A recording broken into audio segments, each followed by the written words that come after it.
Анда азыр талкууну улантабыз. Абдылдаев Мыктыбек Юсуповичте сөз. Рахмат, саламатсыздар. Биринчиден 10 минуттан апис сурашты, сиз официалды айтып коюшуңуз керек. Парламентке кайрылып, 10 минуттан апис берилди фракция республикага депчи. Меникин токтотуп тургула убакытты. Республика ата жут фракциясына 10 мүнөттүк танапис берилет.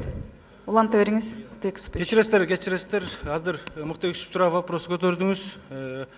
Азыр 11-де танапис болот, ошондо сиздер фракцияны өткөрсөңүздөр болот. 11-де.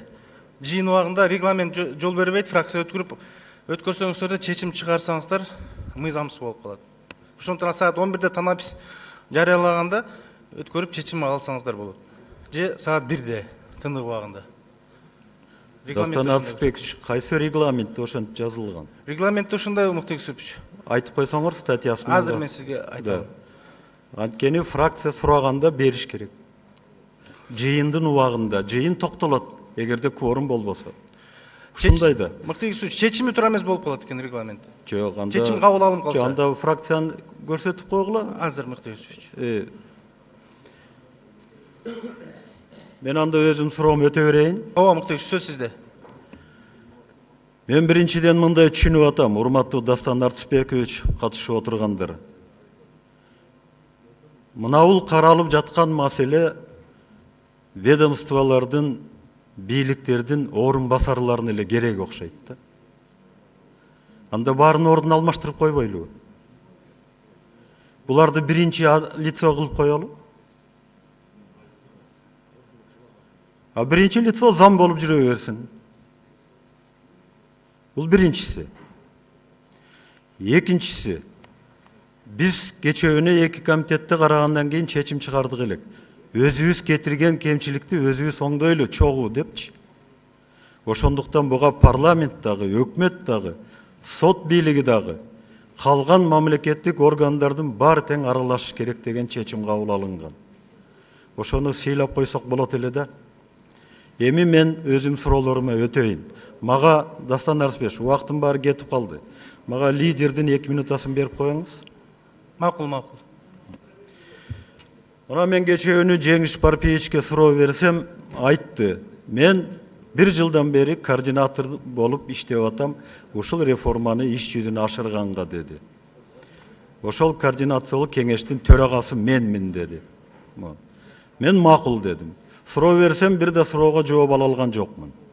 Мен ошондуктан жогорку соттун төрайымына биринчи суроомду берейин деп атам да.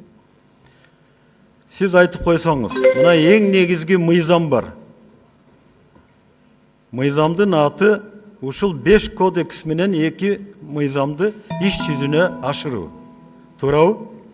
Ал мыйзам 24 январь 2017 жылы кабыл алынса керек эле. Мына ошол мыйзамда силердин официалдуу полномочияңар жазылган. 12 статьяда. Расмий тилде айтканда суду присяжных боюнча.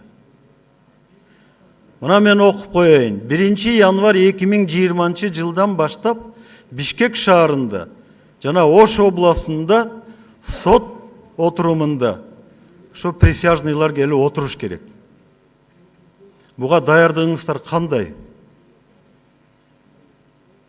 Бул мыйзамдын негизинде жазылган маселе. Муну аткарбасак жооп бересиздер баарыңыздар. Биз да жооп беребиз анда. Айтыңызчы. Мен сиз жооп берердин астында мен айтып коеюн дагы. Урматтуу Жеңиш Парпиевич.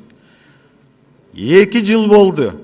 Баарыбыз даярданышыбыз керек эле. Ушул жерде Кыргыз Республикасында 2 республикалык шаар бар. Экөө боюнча мыйзам бар. Туурабы? Бул Бишкек шаары, анан Ош шаары. Ушул 12 статьяда Ош шаары түшүп калыптыр.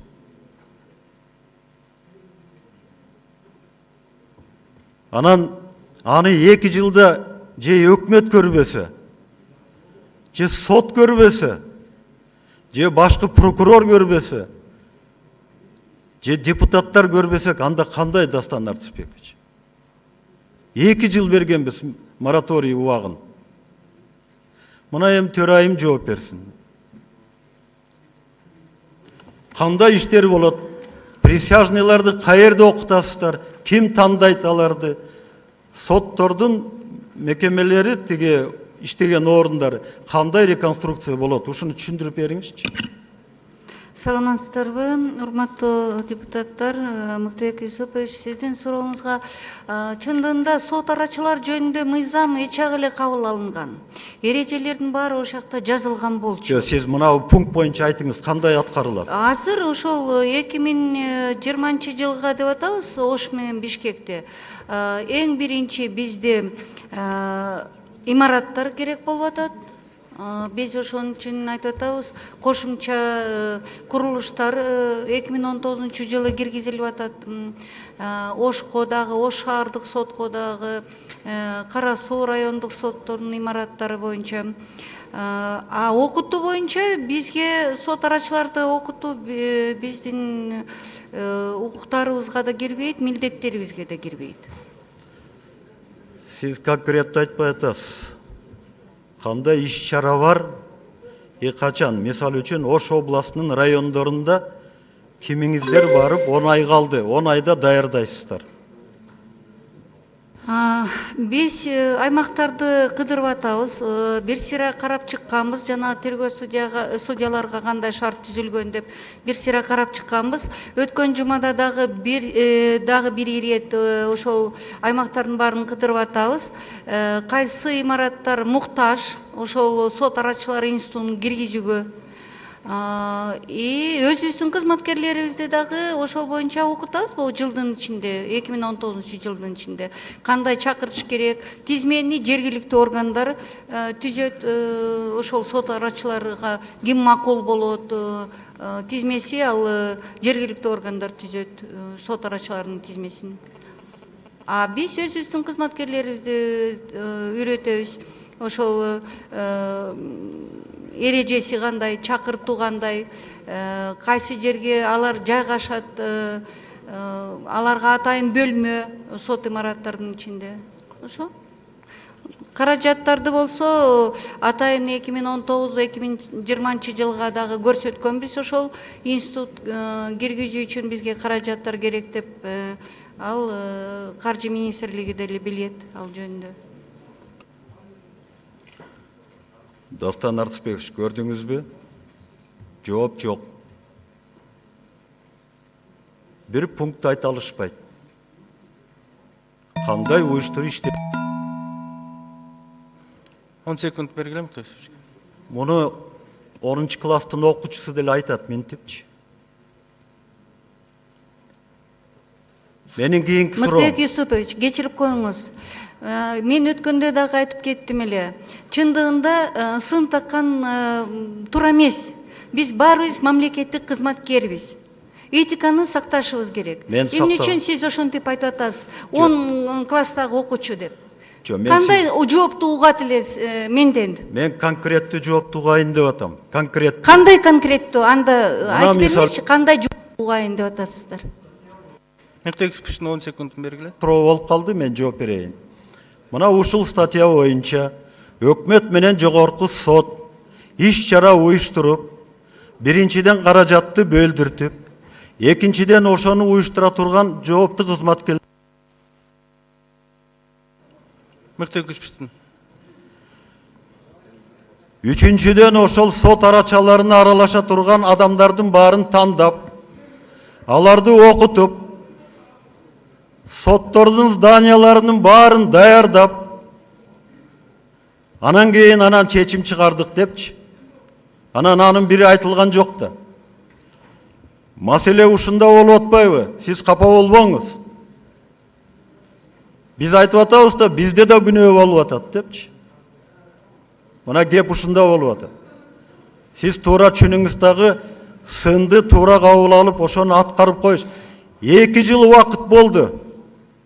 2 жылда сиз ушунун баарын көрүп коюшуңуз керек эле. Даярдап бүгүн айтыш керек эле. Сиз антип күлүп отурганыңызда болбойт. Мен кызматка 4 ай болду киришкениме, Мыктыбек Юсупович, белгилүү болсо сизге. Рахмат. Жеңиш Барпевич жооп берем дейт Мыктыбек Юсупович суроолоруңузга. Мыктыбек Юсупович азыр жооп беребиз регламенттин. Кечиресиз. Жеңиш Барпиевич жооп берип коюңуз Мыктыбек Юсуповичтин суроолоруна.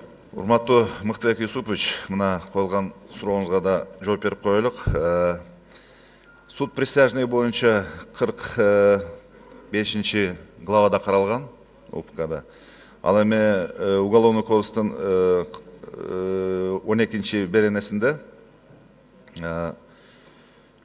бул ыкма суд присяжных 1 январь 2020 жылдан Бишкек жана Ош облусуна киргизет деген немеси бар, өзүңүз айткандай.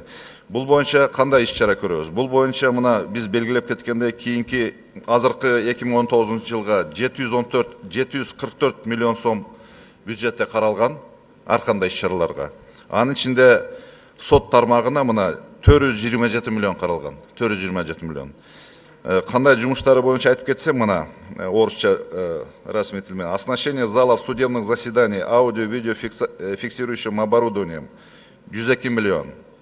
Внедрение присяжных заседателей 139 миллион. Увеличение штатной численности судей досудебного контроля 185 миллион. Башкача айтканда, бул иш-чара өзүнүн нугу менен кетип атат. Негизи соттук укуктук реформа, мына өзүңүздөр билгендей, 7 жылдык мөөнөттү белгилейт, 7 жылдык мөөнөттү. Ар бир жылда өзүнчө ошондой иш-чаралар каралган. Быйылкы жылга ушул иш-чаралар каралган. Рахмат.